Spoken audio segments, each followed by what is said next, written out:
Good evening, everyone. Yes, we combine both settings. Let me check the sound here.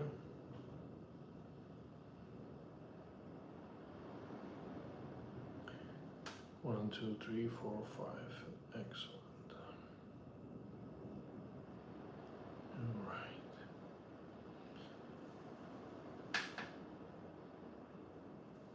All right, no problem. No problem at all.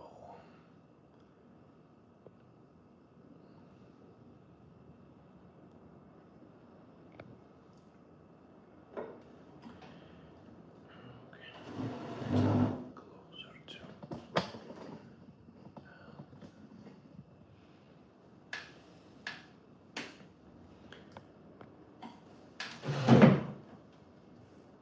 Yes.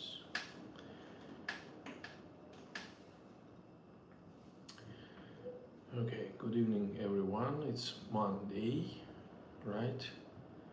Happy Monday. Today, I'm gonna share with you my brand new article, which in fact was terminated by 5 years, and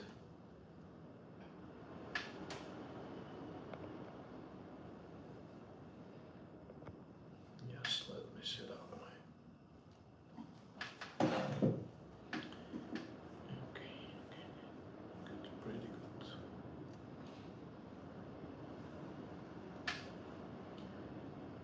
Yes.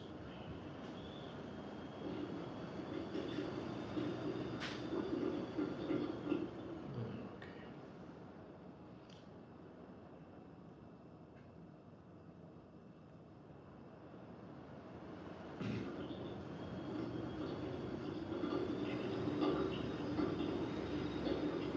We need to fix some noise.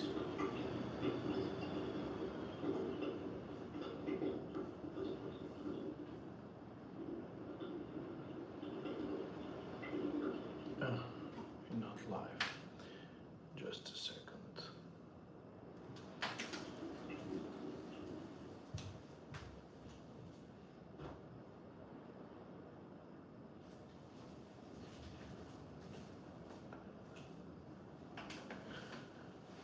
All right. 1, 2, 3, and we are live. Now the topic is bum, bum, bum, bum, bum.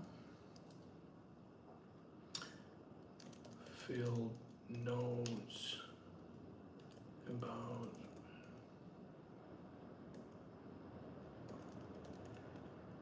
recruiting.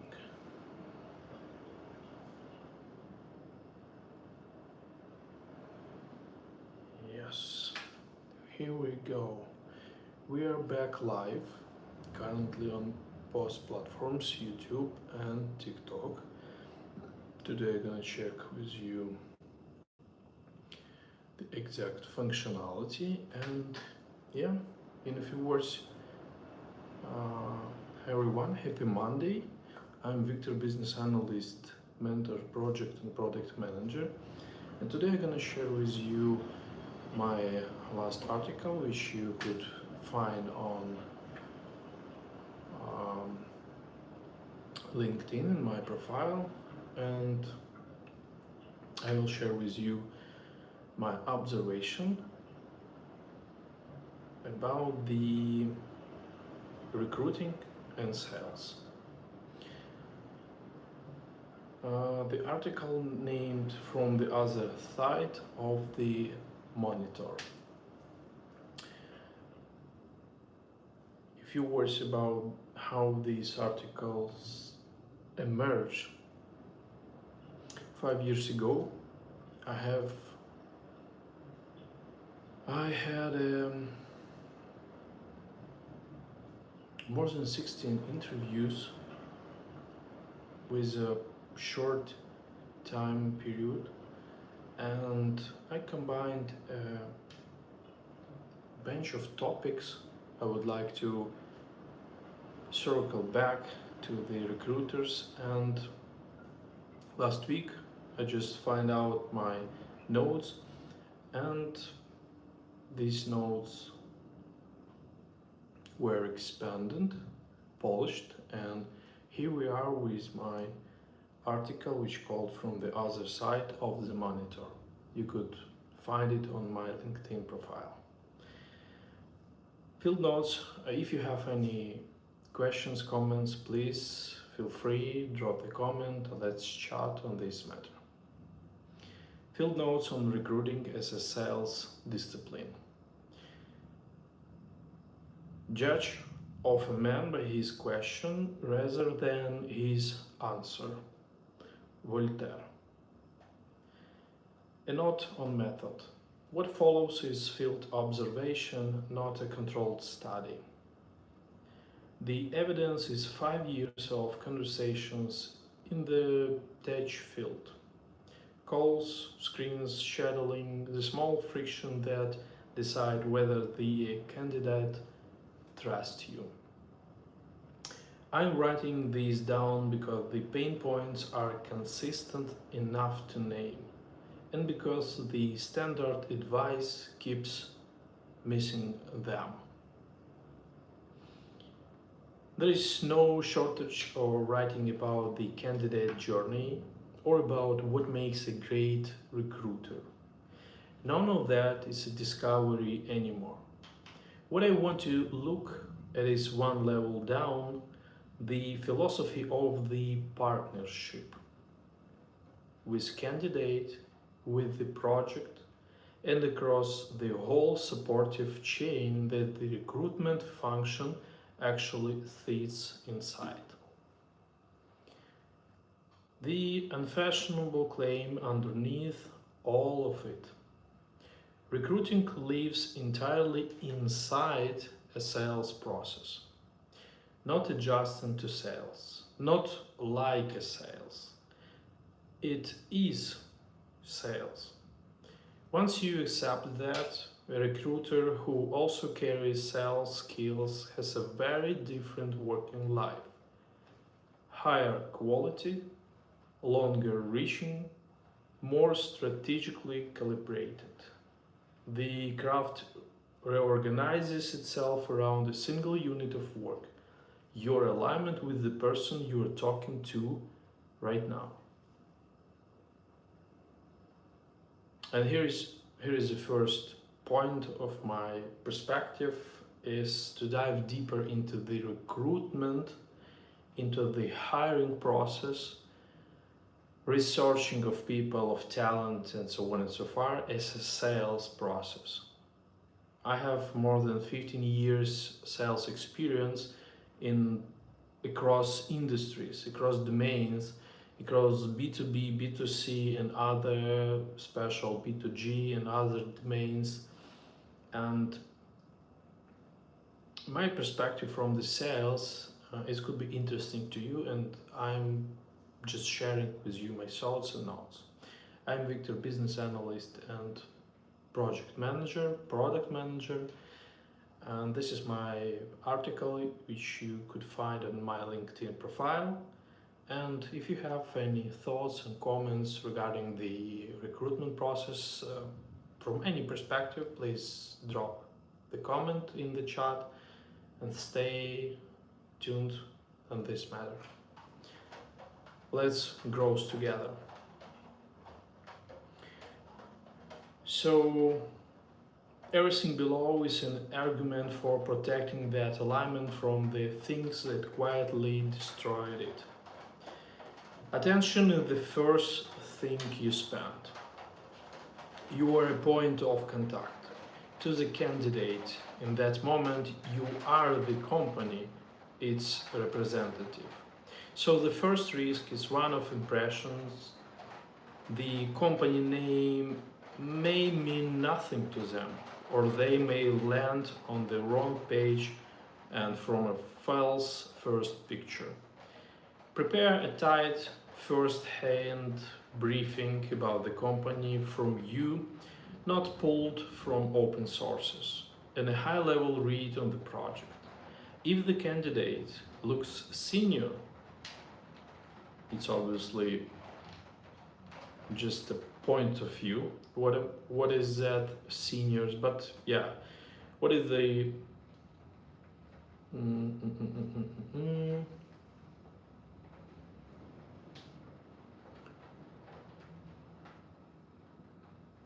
If the candidate looks senior, share that high-level data before the alignment call. That is where the trust and a healthy conversation begin to emerge. And then stay on the one thing: parallel chats, parallel calls, parallel conversation. Forget them. Your only job is that window is alignment with the people on the other side of the monitor.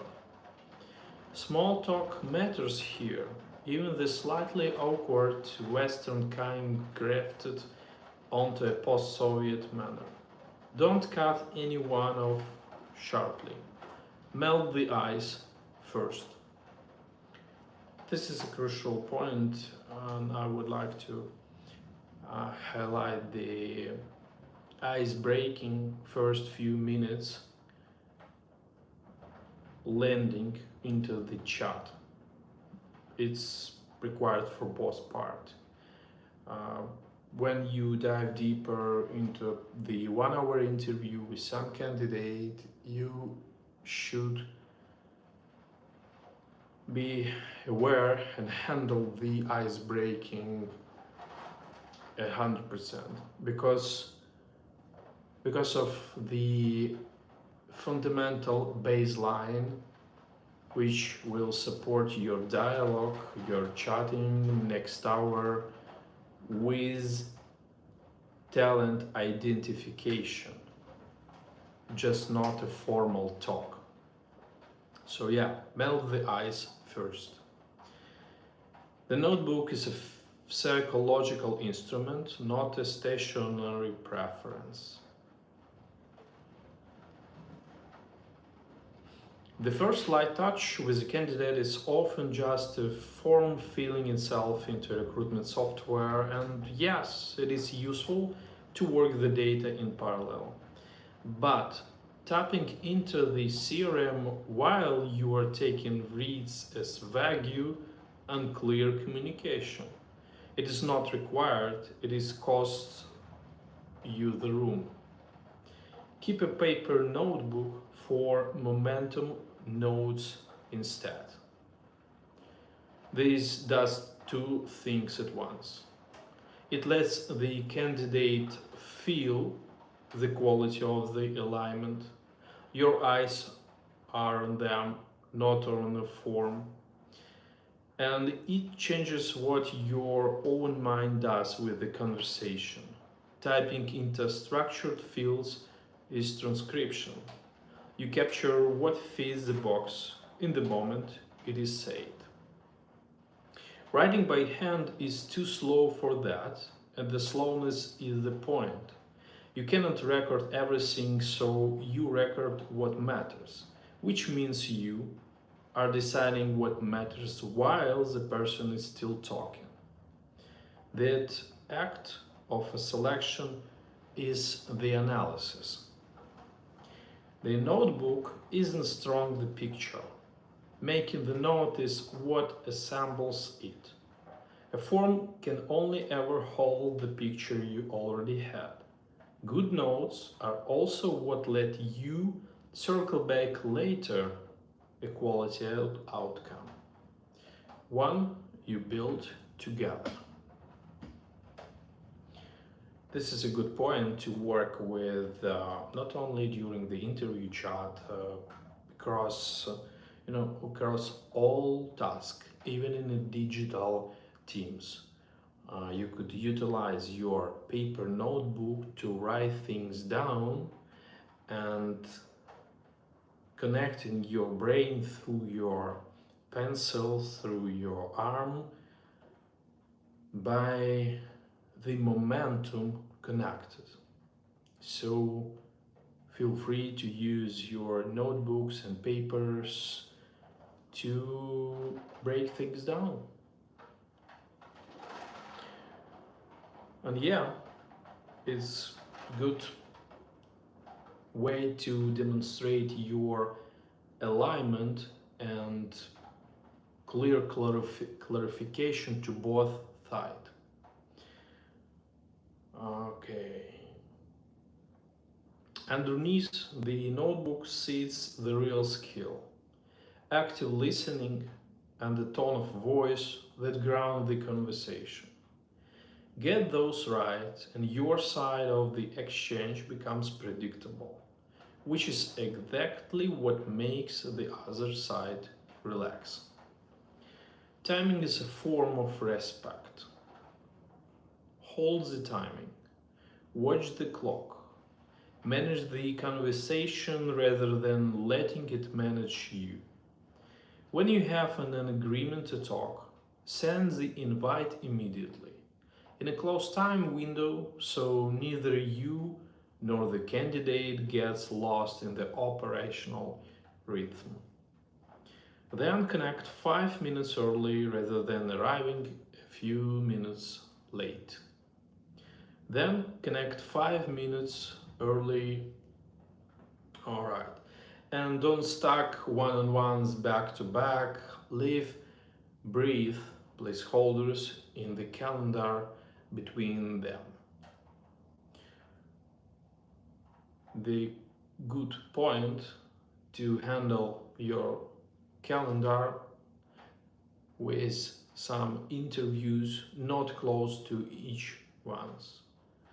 I would like to recommend holding 2 blocks by 15 minutes between close events, calls, chattings, whatever. Build the rapport. This is my load one chapter. This part looks technical. It isn't, really. It's where digital craft and psychology fuse to build rapport.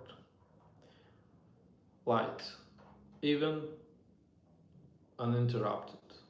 Background, not a skewered, badly angled, half blurred, or faked frame.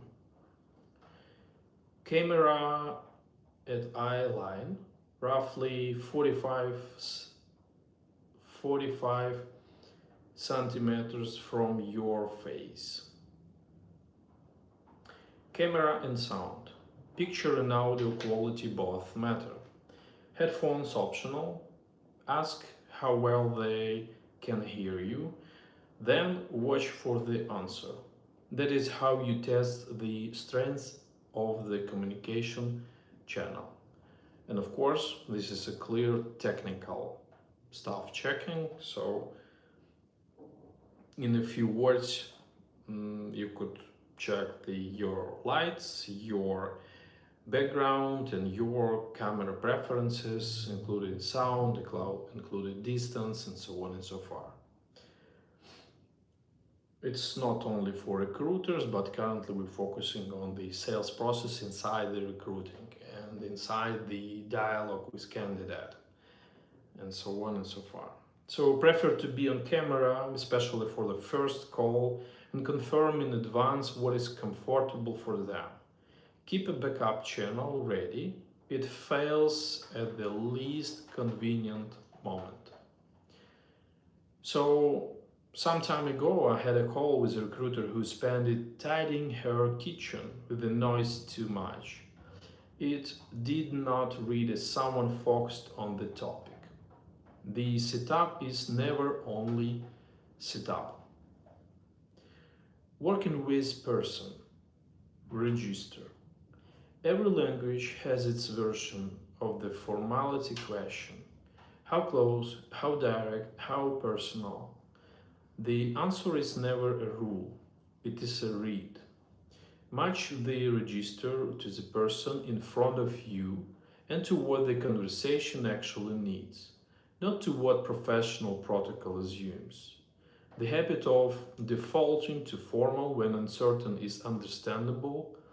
It is also the habit most likely to keep the conversation surface level.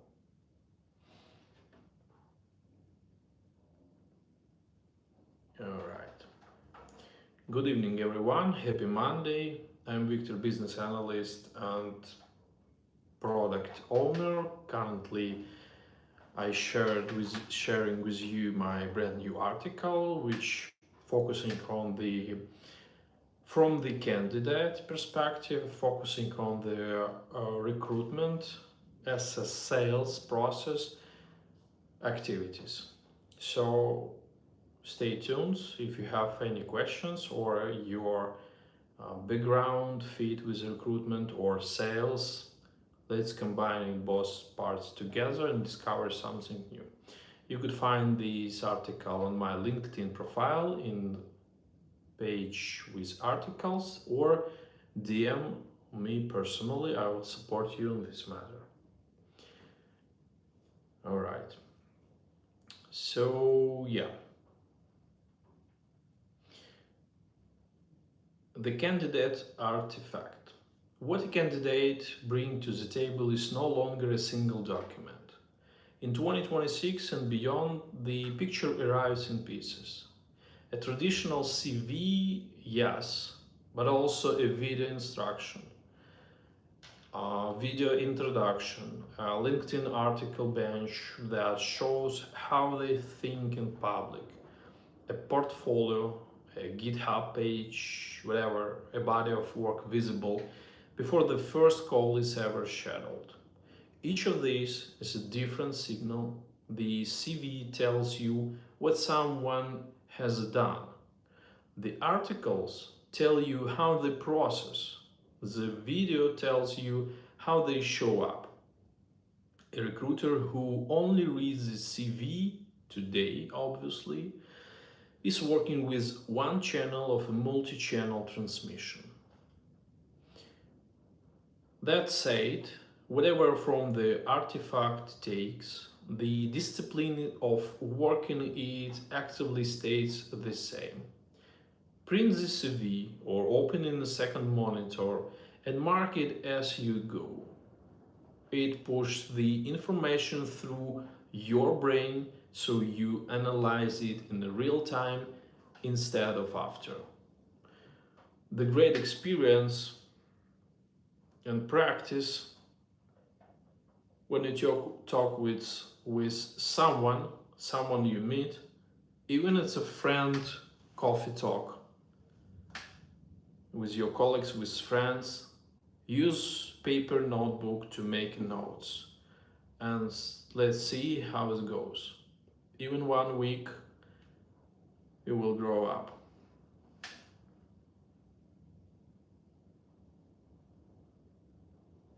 So yeah, third parties and recordings.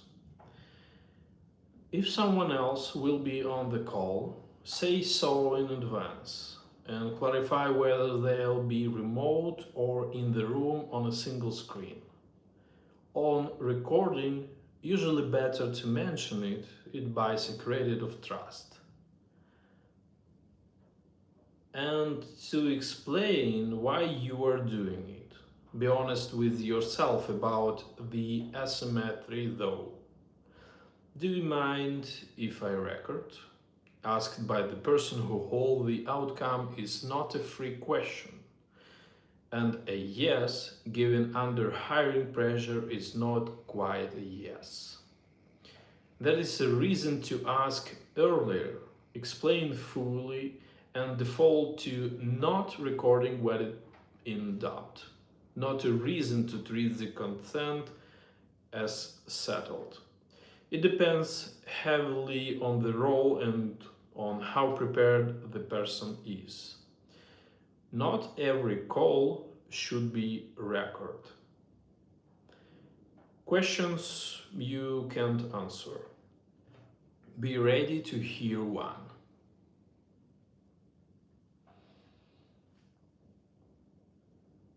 This is objection handling. The same skill as sales manager lives by a communication skill, not a knowledge gap. Scripts. Prepare greetings and closing scripts, but treat them as a checklist for not missing anything urgent. Not as things to read aloud. Don't read them. Sound fluid, sound human. And if you do miss something, don't rush. Keep the channel open to continue. Prescreening the trust trap.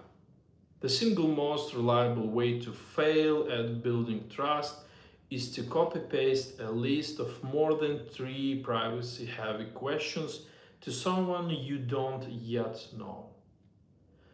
A ready-made interrogation signals that you've discovered nothing about this person and have no intention of going deeper. That is the opposite of a partnership. This is most a common case when some of recruiter chatting with you and on the very beginning send you like a copy paste more than 5 questions to clarify before she or he jumped into the some invitation chat. So this is incredible stuff for today. And yeah, let's remember about the trust building processes. It's not a one shot, one message solution.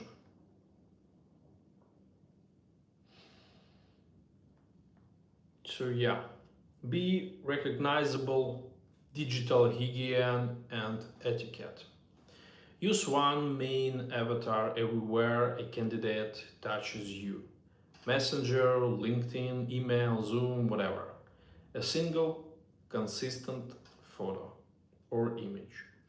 This is the old marketing logic that an ad needs to appear around 5 times before it lands in someone's mind. Consistency let the candidate track you effortlessly. Check now the avatar reads on the phone, in the mobile app, and on a large monitor. It should be light and recognizable. It's targeting on accessibility if you have. Keep your word. If you committed to feedback, deliver it. If you can't, don't promise it. Then tune the channels. Choose a priority channel and say it out loud. Main contact on LinkedIn, operational messages on the Messenger, documents over email. Don't scatter across all of them. You'll burn hours reassembling information when you need it. If you run a CRM, let it guide the same discipline. The two-way street. Every call is also a chance to stay in the market. In dialogue, you pick up role-specific knowledge and regional specifics. Invaluable when, say, you're hiring in another country and need to understand the local texture. The conversation depends on your read of candidates today, not last year. This is also why networking is an investment, not a courtesy. Build long-term contracts and contacts with colleagues and candidates alike. The returns compound. A strong specialist you treated well is someone you can come back to years later. In a few moments here, if the both parties, candidates and recruiters, will know this solution to make a two-way street in a dialogue during not only interview, across the first connection, throughout the warm up, through first call, a few layers, interview processes, or whatever you communicated. If you think about this process as a two-way street and define your comfortable communication as well with a recruiter first and back to the candidate. Then you could combine a fresh new insight from the market at that exact moment. Because a candidate can deliver through questions, through comments, through whatever he or she could deliver to you across the chatting. You as a recruiter could combine exact actual insight from the market, from the domain, even from the role you're hiring to. So this angle could support you move the dialogue to the constructive win-win dialogue and of course partnership. So yeah,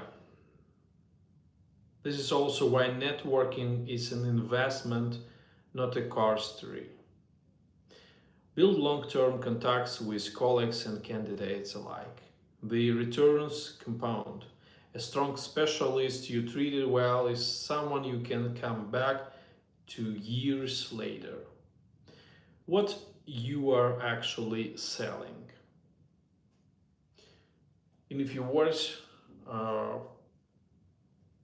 Victor, business analyst and product management guy from tech side, and I currently share my notes as an article which is available on my LinkedIn profile. You can find it or DM me.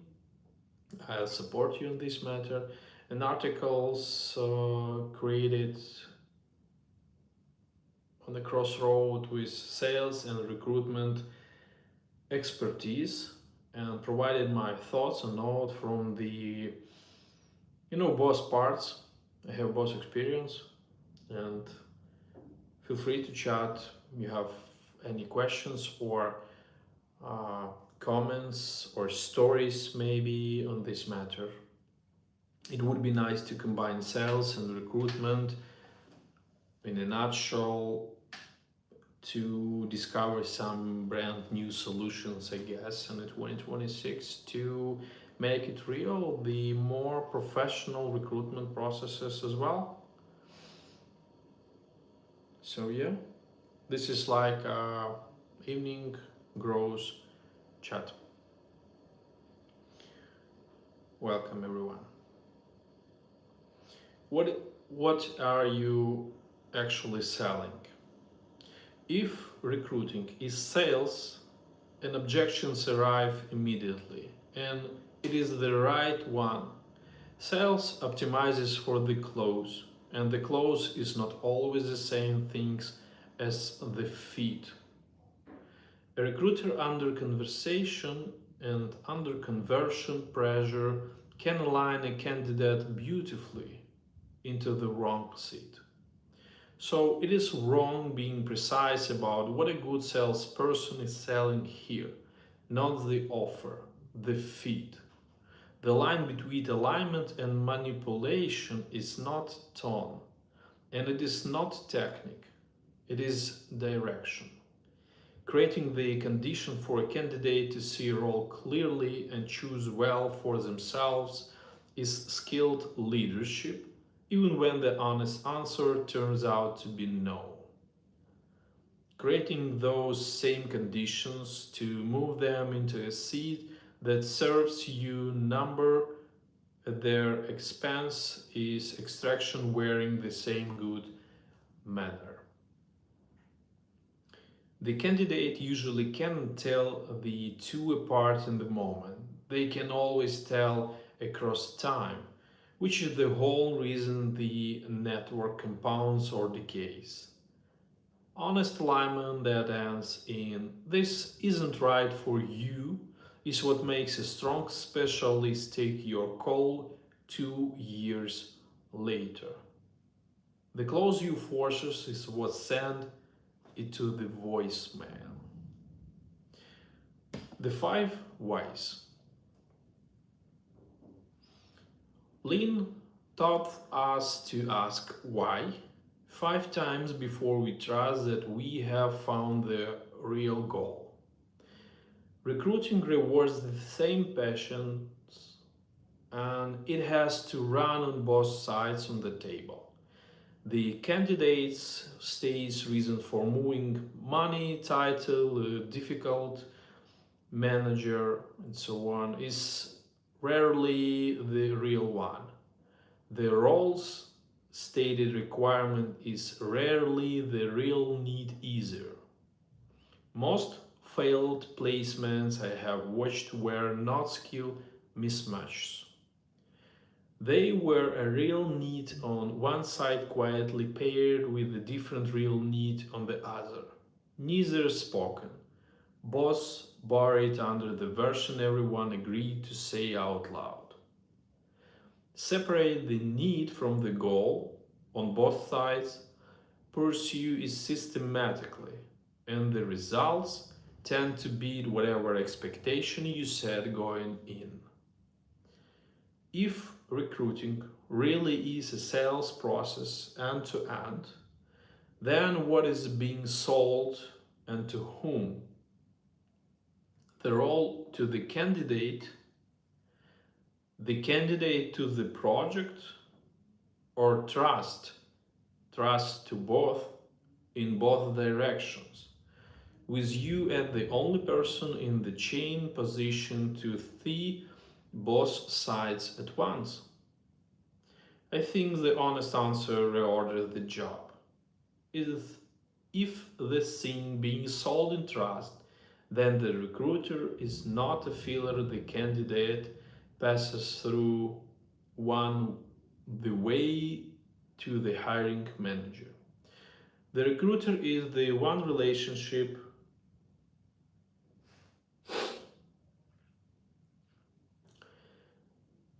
all right. I think the honest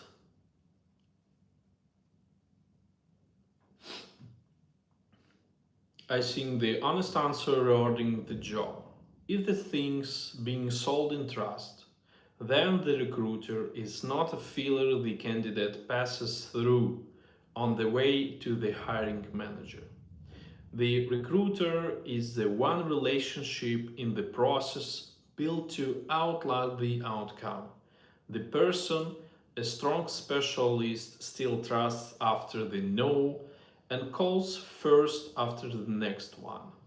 That is a different role that the funnel implies. It may even decide who should be doing the recruiting at all. Written to be argued with, not agreed with.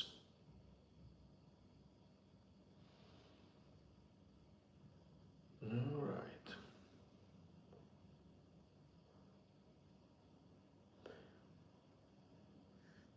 Welcome everyone. Happy Monday.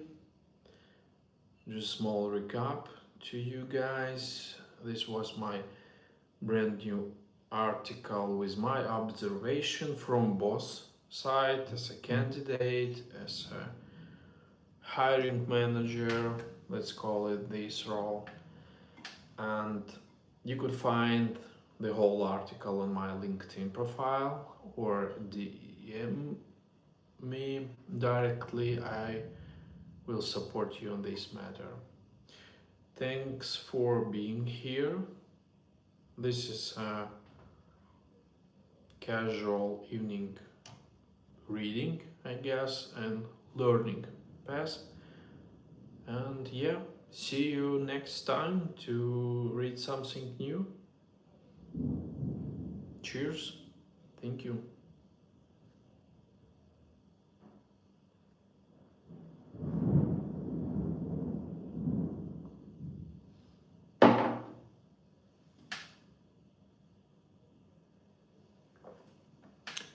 The weather.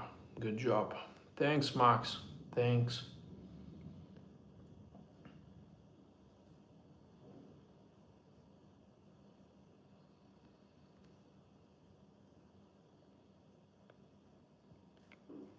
See you next time.